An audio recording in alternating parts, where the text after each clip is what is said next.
Ya estamos de vuelta acá en Influyentes en CNN Chile, desde el Hotel Hyatt Centric, y nuestro siguiente invitado es Guillermo Larraín, economista, académico de la FEN, y acaba de publicar un libro que se llama La estabilidad del contrato social en Chile. Bienvenido, Guillermo. Hola, muchas gracias, Paula, muchos saludos a todos los que están oyendo. Bueno, quiero partir con tu libro, que es muy interesante, un libro imposible más adecuado para el momento que estamos viviendo. Pero este libro tú lo partiste haciendo en el gobierno de la presidenta Bachelet. ¿Cómo fue el origen de este libro? Bueno, este libro surge porque yo era presidente del Banco Estado y cuando la presidenta anunció el inicio de ese proceso constituyente, me asombró la forma como el mundo empresarial, que tenía mucha relación con el banco y por lo tanto con nosotros, se aterró, le dio una especie de pánico. Y entonces me pareció que el gobierno estaba cometiendo un error razonable. El error era no dar ninguna señal de qué es lo que aspiraba en términos de la Constitución. Y claro, era razonable porque quería que se expresara lo más posible la opinión del pueblo y para eso no quería influenciarlo dando a su vez una opinión. Pero era malo desde la perspectiva económica, por todo lo que estamos discutiendo hoy día, la incertidumbre. Entonces dije, me voy a poner a escribir algo y organicé unos seminarios en la Facultad de Economía y Negocios de la Chile.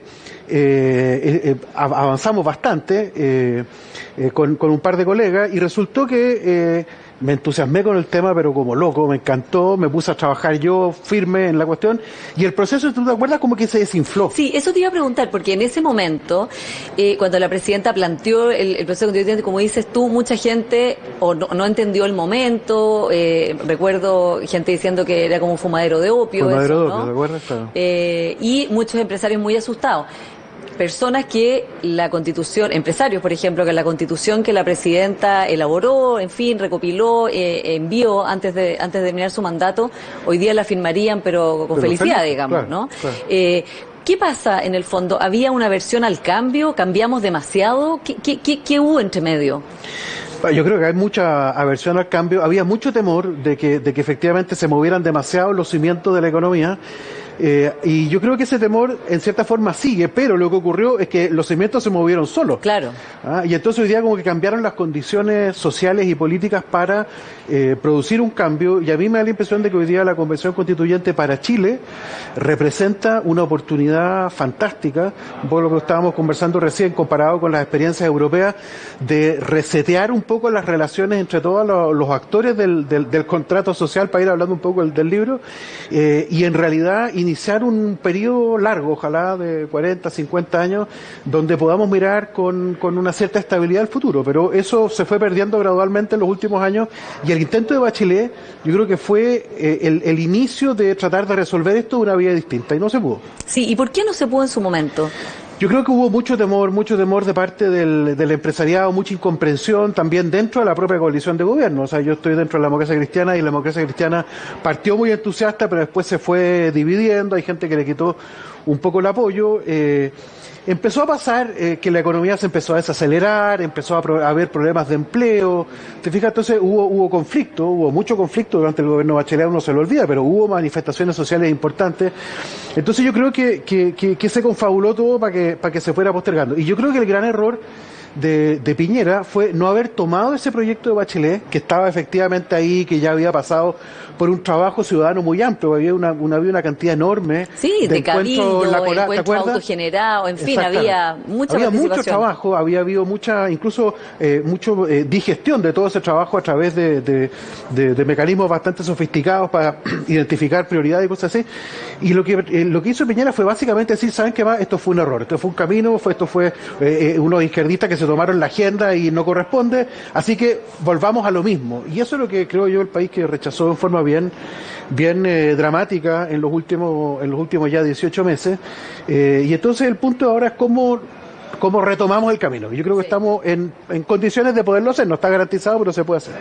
Si uno ve lo que pasó con el proceso constituyente, pero otras reformas que se planteó la expresidenta Bachelet, que en su momento parecieron exageradas quizá o muy radicales, eran claramente, estaba leyendo bastante lúcidamente lo que se requería, ¿no?, de cara a lo que pasó después. Pero ¿cómo se explica entonces? Porque además también, digamos, el 2013 lanzaste con otros autores el otro modelo, ¿no? Exacto. Que también estaba diciendo como aquí hay que hacer un cambio, aquí hay una manera de hacer las cosas, una manera de relación, un pacto social que hay que cambiar. Pero después gana el presidente Piñera con una mayoría de los que fueron a votar, pero una mayoría bastante importante, y entonces como que hubiera parecido que lo anterior quedó atrás y que fue un paréntesis. De hecho, hubo algunos autores que escribieron un libro que se llamaba El derrumbe del otro modelo, porque, bueno, entonces yo creo que hubo una lectura que hoy día se ve que es equivocada, pero creo que hay que tratar de entender por qué fue equivocada. A mí, fíjate, una cosa que me impresiona, Paula, es que te pregunto, ¿cuántas veces crees tú que me invitaron a discutir el otro modelo en grupos cerrados, en universidades, en centros de estudio? Ni una. Entonces, ¿por qué? Porque bueno, eso es lo que yo creo, que tenemos un problema con el debate público en Chile. Hay un debate público que se hace por redes sociales de forma muy virulenta y muy desagradable, pero para poder discutir así en forma abierta, franca, amistosa, qué es lo que piensa la otra persona, para poder llegar a acuerdos, para poder entender exactamente qué es lo que piensa, nos cuesta mucho. Digo, realmente nos cuesta mucho. Los autores del derrumbe del otro modelo nunca nos invitaron a discutir y dicen cosas que son absolutamente erradas de lo que piensa el libro. Entonces, bueno, eso ya pasó. Este otro libro ¿Es una continuación de alguna manera? Es una continuación, claro, mucho más centrada en lo que yo pienso realmente, porque el otro modelo, como lo dice el libro, Eran al inicio, coautores, claro, eran varios. 50 dedos que escribimos el libro entre todos. Sí. Entonces refleja un pensamiento promedio. Este es un pensamiento que es estrictamente mío, pero que sí es una continuación de lo anterior. Por ejemplo, toda la discusión sobre derechos sociales, Sí. sobre el régimen de lo público, que fue muy importante en el otro modelo, acá está desarrollado en 3 capítulos con mucho detalle. Hablo, por ejemplo, del tema de la gratuidad, un capítulo entero dedicado a la gratuidad, al concepto de gratuidad. ¿Cuál es el rol de la gratuidad en la otorgación de derechos sociales? Lo mismo con el lucro, un capítulo entero dedicado al lucro. Entonces, ¿dónde está el problema con el lucro? No es porque hay un problema en que este hotel o este canal o estos productores que están detrás de este programa no puedan ganar plata y lucrar de la actividad que tienen. El punto es que en determinadas actividades, y esos son los derechos sociales, el lucro genera una distorsión, una asimetría que desgraciadamente no se puede resolver, salvo que uno pensara que puede entrar en un nivel de regulación a tal nivel que va a ser incompatible con la noción de empresa privada. Entonces, Claro. lo mejor es irse a un régimen distinto, y es lo que básicamente está en el régimen de lo Tu público. reflexión, que es muy profunda, como dices tú, y de muchos temas de este nuevo pacto social, te pilla. O sea, estaba escribiéndolo y viene el estallido social, que es como ya que hace evidente, digamos, y evidente tanto como que estamos en lo que estamos, ¿no? Hoy día con nuestra convención ya instalada, discutiendo directamente una nueva constitución. ¿Cómo ves tú el estallido desde el libro que ya estabas haciendo sobre este nuevo pacto social? Bueno, ese fue el último capítulo que le agregué al libro. Evidentemente era imposible prever que iba a ocurrir lo que ocurrió. Una vez que ocurrió, dejé que pasaran algunos meses y escribí el último capítulo, que es cortito, pero que es sobre el estallido social. Y yo te diría que es algo que es interesante, porque la literatura sobre estallidos sociales, sobre cambios políticos violentos, usualmente reconocen que son imposibles de predecir. ¿Ah? Y hay toda una teoría que está en el libro y que está explicada, y hasta un grafiquito con una carita bien bonita ahí que explica que uno de repente puede estar viviendo una situación, puede estar muy tranquilo uno, y de repente lo que está ocurriendo subyacentemente es que están cambiando las condiciones de estabilidad del contrato social, y es muy difícil identificarlo, ¿no? Entonces se puede hacer, yo creo, pero eso requiere un nivel de intensidad del intercambio de opiniones entre personas, de diversidad de opiniones entre personas, que me parece que hemos estado al debe. Yo creo que acá hay, en particular en la élite, por así decirlo, me carga la palabra, pero en la élite hay una dificultad para entrar en diálogo y oír a quienes piensan distinto de esa élite. O sea, por ejemplo, mirando la lista del pueblo. Tú miras la lista del pueblo hoy día, que fue una gran sorpresa de la convención, y una persona ayer me preguntaba, pero ¿y qué pensaban esta gente? Que tenía formación, esta fue la pregunta, y tenía formación, se refiere exactamente a Natalia Enríquez, que ayer participó en el lanzamiento del libro con los constituyentes que invité. Y resulta que Natalia Enríquez es médico, trabaja en un consultorio, es médico internista, o sea, una mujer que tiene una formación, Claro, una esa persona experiencia. pensaba que como él no la conocía, Claro. no tenía una formación. Fíjate, déjame ir 12 años atrás. Yo, siendo superintendente de Valores y Seguros, sacamos una ley que cambiaba las normativas de los directores independientes de las empresas. Y me acuerdo que la discusión entonces, el año 2012, ¿a dónde vamos a encontrar directores independientes que tengan capacidad? Y entonces uno miraba, yo miro, la Universidad de Chile al año está sacando 300 ingenieros comerciales al año. ¿Cómo no vamos a ser capaces de que de ahí salgan 10 buenos directores de empresas? Entonces, la élite chilena tiene un problema con la diversidad. Le tiene miedo, la desconoce y sin embargo hay una diversidad riquísima, muy valiosa y que el país no puede desaprovechar porque forma parte integral, bueno, no solo del país, sino que de las potencialidades de este país. ¿Cuándo el contrato social en Chile se empezó a romper? Bueno, estas ¿O cosas, se fue rompiendo de a poco? Mira, hay una teoría muy interesante sobre la cooperación, ¿eh? Resulta que hay una lógica económica detrás de la cooperación. La cooperación tiene ciclos, ¿ya? Entonces, después de un gran descalabro, y en este caso el descalabro que me hablo es la dictadura y el fin de la dictadura, se inicia un nuevo ciclo y las instancias de cooperación son máximas. Si tú miras, por ejemplo, la participación electoral el año 90, 91, era absurdamente alta. Bueno, y para qué decir el plebiscito del 88, que fue completa. Pero la confianza en los partidos políticos en el año 91 era altísimo, eran todos unos santos. Entonces, eso es porque terminó un ciclo y se inició otro. Ahí hay un contrato social que no tiene la formalidad que va a tener ahora porque hay una convención, pero se adherió al proyecto que la Concertación le planteó a Chile.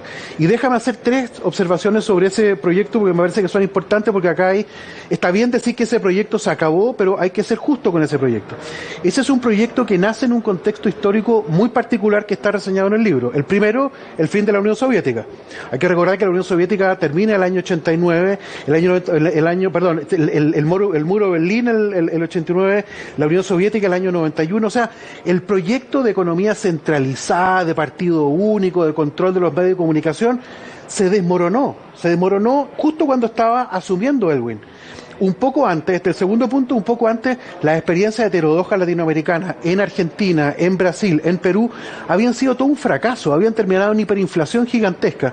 Y además, el año 90 se firma el famoso documento que se llama el Consenso de Washington, que daba una salida democrática a América Latina, fundamentalmente, pero muy basada en la experiencia chilena. Entonces, lo que hizo el gobierno del presidente Elwin fue ofrecer al país ese contrato social, basado en esa visión, que en su minuto fue masivamente a la cual adhirió el país.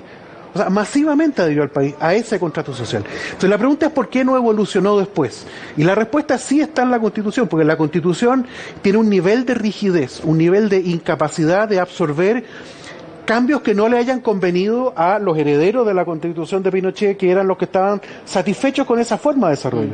Y tú vas viendo, por ejemplo, una discusión muy simbólica fue cuando se creó el AUGE, el año 2002, y que contemplaba el AUGE un fondo solidario para justamente aquellas personas que tenían problemas de pocas cotizaciones o enfermedades muy graves. El AUGE inicialmente tenía un fondo solidario. Eso se rechazó. El año 2002. Entonces ahí tú ya ves que había un indicio de crear elementos de solidaridad mucho más activos, elementos de solidaridad distintos del ráscate con tus propias uñas, que era lo que prevalecía el año 90 y que la institucionalidad no logró zanjar. El presidente Lagos trata de hacer la reforma del 2005, trata de cambiar algunas de estas cosas, elimina algunas de las trabas, pero no las logra cambiar todas. Y esa incapacidad del sistema se fue manifestando, perseverando todavía por muchos años, y hay muchos otros ejemplos donde el sistema no puede evolucionar y crecientemente empieza la temperatura a subir y es muy decidor la cantidad de movimientos sociales. Mira, hay un gráfico que lo tiene la Dirección del Trabajo sobre huelga. Las huelgas en Chile durante los años 90 venían bajando. Hasta el 2005 las huelgas venían bajando, lo que prueba, creo yo, de que efectivamente había una cierta adhesión a ese modelo al cual la Concertación invitó al país. Pero a partir del 2005 empiezan a subir y suben hasta el día de hoy, o hasta un poco antes del estallido social. Entonces, claramente la temperatura social empezó a subir en torno al cambio en la reforma del 2005 y nunca logramos controlar el enorme, pero totalmente fuera de todo parámetro internacional, nivel de participación y de activismo político que hay en Chile. Guillermo, y tú en el libro dices la Constitución del 80 se puede definir como la casa de ellos. ¿Cómo pasamos a la casa de todos? Después de la reflexión que has hecho en este libro. Bueno, la casa de todos es la que estamos construyendo. Yo creo que yo creo que hay gente que, por ejemplo, hoy día estaba oyendo o ayer a Marcos Barraza, que es constituyente por el Partido Comunista, y él decía, el movimiento, o más bien el proceso en el cual estamos hoy día, se debe a al movimiento social, a la violencia. Yo creo que eso en parte es verdad, pero estamos demasiado cerca como para poder delimitar exactamente qué fue lo que pasó, porque esto evidentemente que viene de mucho antes. O sea, el movimiento social de los estudiantes del 2011 ya jugó un rol. El movimiento feminista es crucial en toda esta historia, y eso ha sido mucho más persistente. El movimiento No Más AFP también. Entonces, yo creo que hay que mirar con un poquitito de calma. Yo creo que esto es un proceso muy largo, que tuvo un evento muy crítico en el estallido social, pero en lo que estamos metidos hoy día es un problema, o más bien, es un proceso en el que todos y todas las chilenas y chilenos somos protagonistas desde hace bastante tiempo atrás y del cual somos todos responsables. Entonces, lo que hagan esos 155 constituyentes, que creo que merecen todo el respeto, todo el apoyo, toda la solidaridad de toda la población, porque yo creo que lo van a pasar mal, van a tener que trabajar una cantidad increíble de tiempo, van a tener... Y una responsabilidad histórica, una responsabilidad histórica gigantesca. Yo creo que el mayor de los éxitos. Sí. Me hubiera gustado estar ahí, tú sabes que yo fui candidato a la constituyente y no quedé, me hubiera encantado estar, pero bueno, no estoy. Les deseo mucho éxito y creo que estamos en el proceso de construir la casa de todos. Sí. Hablemos de los derechos sociales, que es uno de los temas clave de la nueva Constitución, de lo que se espera. ¿Cómo piensas tú que tienen que ser indicados, puestos, de manera de que no sean letra muerta y no generen entonces una frustración incluso más grande?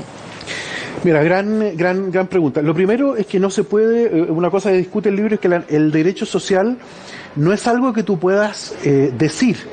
Qué es lo que es y qué es lo que no es un derecho social, porque cambia en el tiempo, y en la lógica de una constitución a 50 años plazo, ni idea de cuál va a ser los derechos sociales dentro de 40 años. Un ejemplo de eso, en reversa, es la educación.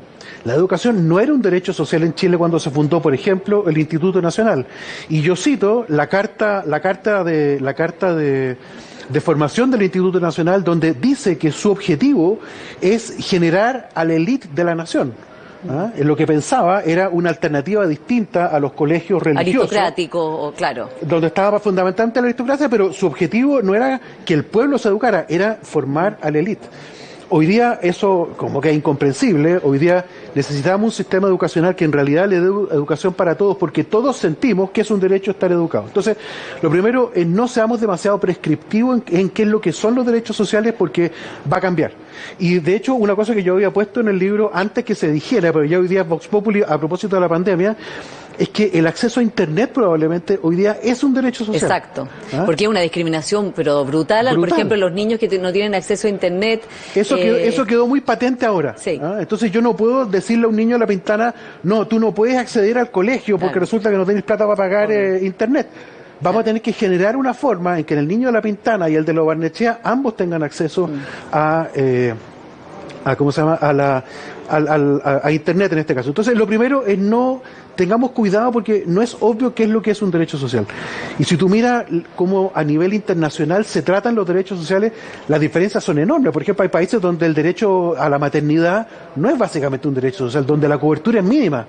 Acá es bastante larga, pero en Estados Unidos es bastante corta. No hay de hecho ni pre ni postnatal pagado. En Estados Unidos, sin embargo, hay los food stamps, que son derechos a la alimentación, que no los hay acá. Entonces, hay que ser cauto en no fijar demasiado estándares y ver que esto puede ir cambiando en el tiempo. Eso es lo primero. Lo segundo, yo creo, y el libro es un argumento muy fuerte a favor de la provisión mixta de derechos sociales. De provisión privada y pública. Sí, pero privada sin fin de lucro. Y con una lógica muy grande. Primero porque el lucro, ya dije, que genera un problema, una tensión con el receptor, que es muy difícil que el mercado lo resuelva bien, porque el mercado tiende a ir detrás de la plata, y los que tienen plata son los más ricos y no los más pobres. Entonces, naturalmente, ahí hay una tensión que yo la resuelvo, y el otro modelo la resolvía a través de un régimen distinto de provisión que le llamábamos el régimen de lo público. Pero acá yo hago un argumento adicional. Yo me pregunto por la alienación que causa la vida moderna en la sociedad. La gente que tiene que trabajar 2 horas o viajar 2 horas para ir a su casa, la gente que está sentada en su oficina y que está aburrida porque el trabajo es repetitivo, porque los jefes los tratan mal, porque te despiden y tienes que ir a buscar a otro lado. Entonces hay una alienación, en el sentido marxista de la palabra, alienación de la vida moderna, que hay que darle una vía de salida. Y la provisión de derechos sociales por privado puede ser una forma.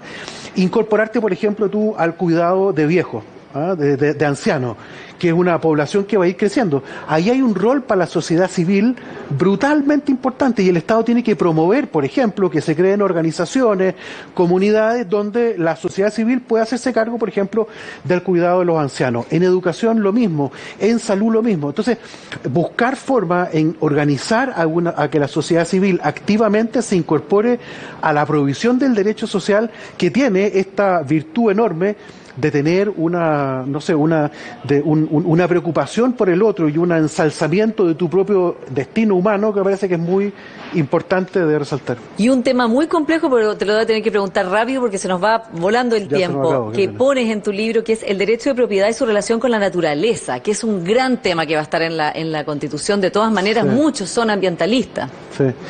¿Cómo se resuelve eso? Acá, mira, el derecho de propiedad en la Constitución del 80 es un derecho de propiedad que está pensado en este vaso. Este vaso dice Hyatt Centric, el dueño de este vaso es este hotel. Entonces, yo no puedo llegar y quebrar. Si lo quebro, me lo van a cobrar, si es que lo hago con alevosía, ¿no? Bueno, el derecho de propiedad para este tipo de bienes está bien tratado en la Constitución y la forma, por ejemplo, de expropiación está en la estándar a nivel internacional. Eso no hay problema. ¿Cuál es el problema? Es que no todos los bienes son apropiables como un vaso, ¿no? Entonces, un río, por ejemplo, no es apropiable como lo es el vaso. ¿Por qué? Porque el río forma parte de un ecosistema. Recibe agua de los glaciares, de las lluvias, permea las capas subterráneas de agua, de acuíferos que van a dar quién sabe dónde. Entonces, es un sistema complejo. No se puede tratar privatizadamente como si se trata este vaso, este libro, este lápiz, esta mesa. Entonces, hay que dar, y esta es la tesis del libro, en esta parte, tiene que haber una correspondencia entre la forma como se trata el derecho de propiedad y la naturaleza económica del bien. ¿Ah? La naturaleza económica del bien no es la naturaleza física, es la naturaleza económica. Por ejemplo, el agua es un bien común. ¿Por qué? Porque comunica el flujo subterráneo con un acueducto que va a dar no sé dónde por allá y que va a alimentar a otro río, a otra vertiente en alguna otra parte que es difícil saber cuál es. Entonces, es un bien que no lo podemos tratar con la misma lógica que un vaso, que una mesa. Entonces, lo que yo digo es que hay que tener un régimen de propiedad que dé cuenta de la complejidad y de la naturaleza económica de cada uno de los bienes, y hay un capítulo entero dedicado al tema del agua, así que eso se trata con mayor certeza. No puedo no preguntarte, Guillermo, esto. ¿Cómo ves tú a tu sector, la unidad constituyente, la exconcertación, la centroizquierda, como lo llamemos, en este momento respecto de estos temas? Especialmente porque ha quedado una posición muy complicada, sin primarias legales, sin, la franja televisiva. ¿Esas ideas existen? ¿Cuál es la frontera que separa a este sector de Apruebo Dignidad, de la derecha? Bueno, yo creo que nuestro sector tiene una identidad propia, que es distinta de Apruebo Dignidad y es distinta de la derecha.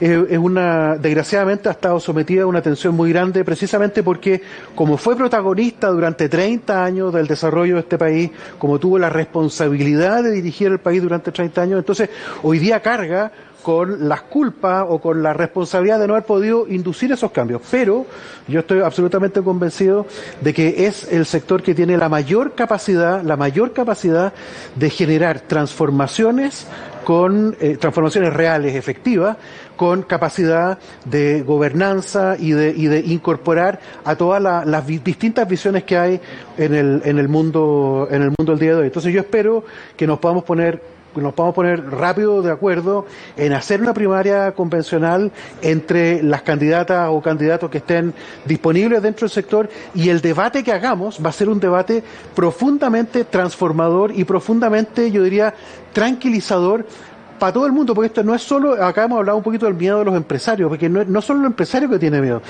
miedo cualquier poblador de cualquier parte que tiene natural miedo a la inestabilidad, porque los que pagan el pato en primer lugar son los más pobres. Entonces yo creo que nuestra capacidad de ponernos de acuerdo como sector para lanzar un proyecto político transformador, pero que además dé garantías a todos, yo creo que es profundamente posible, y espero que lo hagamos en el poco tiempo que nos queda. Guillermo, y última pregunta, y contra el alcalde Jadwe y sus asesores económicos tildan de neoliberal todo lo que hizo básicamente la Concertación. ¿Cómo recibes eso tú? Bueno, es que en cierta forma es verdad, y yo no le quitaría... ¿En qué sentido es verdad? Es que tratamos de resolver muchas cosas utilizando excesivamente el mecanismo de mercado. Yo solo le tendría miedo a reconocerlo. Lo que pasa es que es distinto pensar que eso fue una maldad. Eso fue una condición histórica, producto de las tres cosas que te dije. El fracaso total y rotundo de la Unión Soviética y del modelo comunista.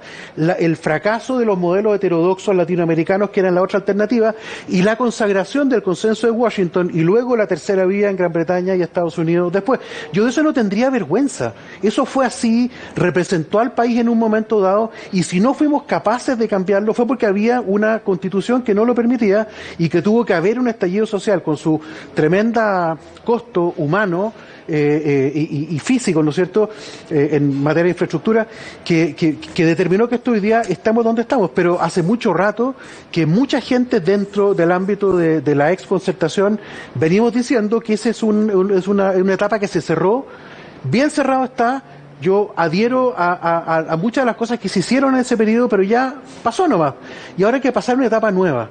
Ahora, lo otro es que hay algunas personas que piensan que cualquier cosa que suene a economía o cualquier cosa que suene a capitalismo es neoliberalismo. Y eso no es verdad. También la derecha cae en este error, porque la derecha piensa que solo hay una forma de organizar el capitalismo. Y eso es falso.